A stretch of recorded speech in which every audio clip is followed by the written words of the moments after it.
welcome to today's vlog. We are starting today's vlog at a certain section of Botanic Gardens. This is the map of Botanic Gardens and we are over here. So we're actually very close to the Orchid Plaza. Can't help it but to notice these orchids here. What's interesting or quite scary actually to me is what's at the bottom here.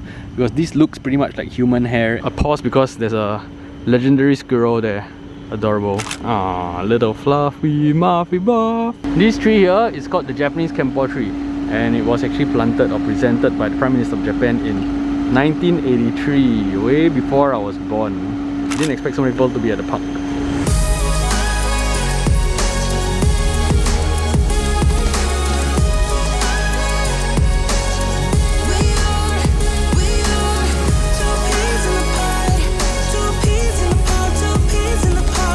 Here we are at the Shaw Foundation Symphony stage. This stage is where they have a lot of concerts. People just sit around here with their mats like that, okay, and then they just enjoy the performance.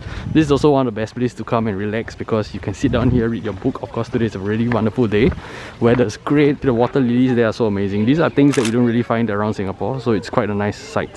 One big reason why you should come to the Botanic Garden is because it's basically like Gardens by the Bay, but it's free, and you also have a whole bunch of plants here which are very unique. I mean, honestly speaking, I know that the Gardens by the Bay has a lot of plants, right? But the thing is, you also don't know what the differences are. Like, you don't really know what those plants are, right? They are just like unique plants to you. And if you come down here, these are also unique, huge plants to you. See this coniferous tree here, and then the one beside that looks like little small clouds on popcorn sticks. In general, these are unique plants that you don't really see when you travel along Singapore. So this is a good alternative to the Gardens by the Bay. Okay, the other thing that you need to take note of is this. You see those people with white shirt and long pants? Those people are the security. As always, you know, this is Singapore, so no jumping, no running, no anything. Basically, you're supposed to walk. The slower you walk like an old auntie, very good. Bagus, sedap, ini. But if you want to do anything exciting, like you want to do cartwheels, you want to do jumping, you want to sit too close to the water area or so, then there are a lot of rules. They'll come to you and say, hey, you cannot do this, I cannot. Like, just now there's this lady who was walking her dog, and her dog is very well trained, so the dog was actually walking beside her. They also had to stop the lady and say, oh, you have to hold the dog and everything. So as always, all the rules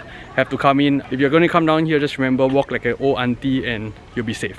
Oh my gosh, are these not the cutest puppies coming? Look, super cute puppies. Oh, this arrow is for swimmers. Those people are swimming, it's like, oh, turn left, then they swim this way.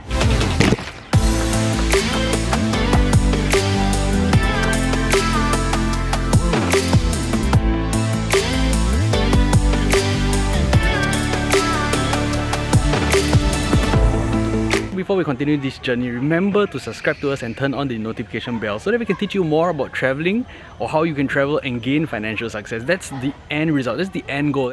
Okay, so that lizard was coming towards this direction. We have no idea where it is, but apparently I'm not the only one hunting for it. So you see these people with these huge lenses, they're trying to catch a picture of the kingfisher.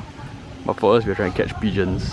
Dun-dun-dun. We have been walking around Botanic Gardens for a long time, and suddenly we noticed that there are many fishes here. I'm not sure whether it's because they're actually feeding the fishes, but there are a whole bunch of tortoises and fishes around here, and the fishes here are huge. If you're interested to actually see the fishes and nature which is in the water, you want to walk along that stretch there.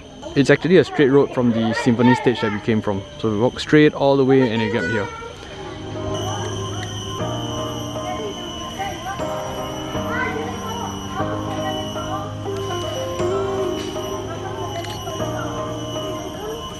This is a life lesson for those of you who are taking secondary 1 geography and you learn about rainwater and the water cycle. That is what we call the surface runoff, okay, the groundwater. So that water is generally good and clean for washing your hands. I mean, if you're Singaporean, it's not good for drinking, but you're from overseas, then you can actually drink this water because Singaporean stomach is a little too pampered and spoiled. The water is generally clean, you can actually drink this water. It may look a little disgusting now, but just imagine yourself in the jungle, you are running out of water and you are getting really dirty from all the mosquito bites and the blood on your hand. So by being able to identify the groundwater around, you can actually use it to your benefit. You have to take note of one thing though. Whenever you see groundwater or surface runoff like that, surface runoff is usually not so deep. Whenever you see this kind of water, you want to scoop it from the top. Okay, you want to drink it from the top, you want to take it from the top. Don't touch the bottom because these are very small sediments. These sediments are so small, they actually break off and kind of like swim in the water. Okay, so this really means that if I move the water this way, the sediments start to come off from the ground. Okay, and if you're going to do that, you're going to be drinking in a lot of the sediments. You can actually see a lot of sediments there, the rock moving. Look at this tree bark, it looks like it's made with crayons.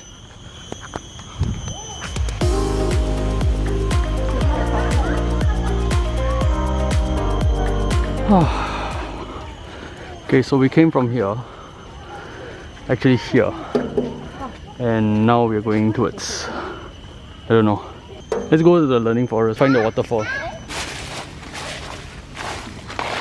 This looks so cool, it's like a huge pineapple. You know, the usual one looks like that, right?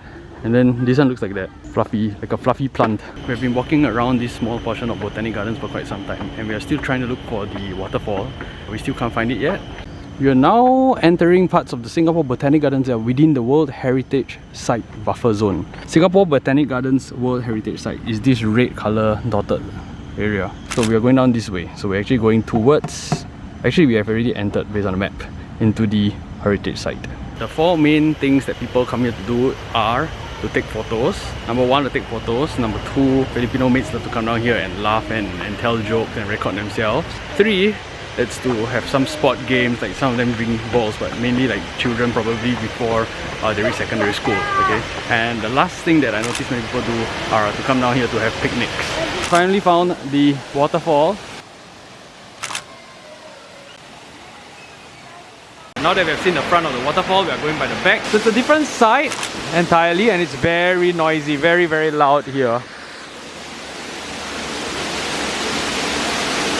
We just realized that there are two waterfalls. So one is over here and another one is over here.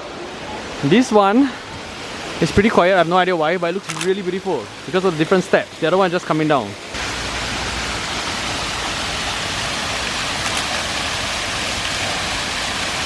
Okay, so I'm back at the place where we started off, and this is actually the coach car park, but it's also the best place where you can ask your Grab to pick you up, because if you actually ask them to pick you up at the front entrance, then there may be a huge crowd there. Okay, so over here is a very quiet place. It's basically the coach car park. You can ask your Grab to pick you up at the Botanic Gardens coach car park. Now, don't take each park trip as just a walk in the park seeing green plants.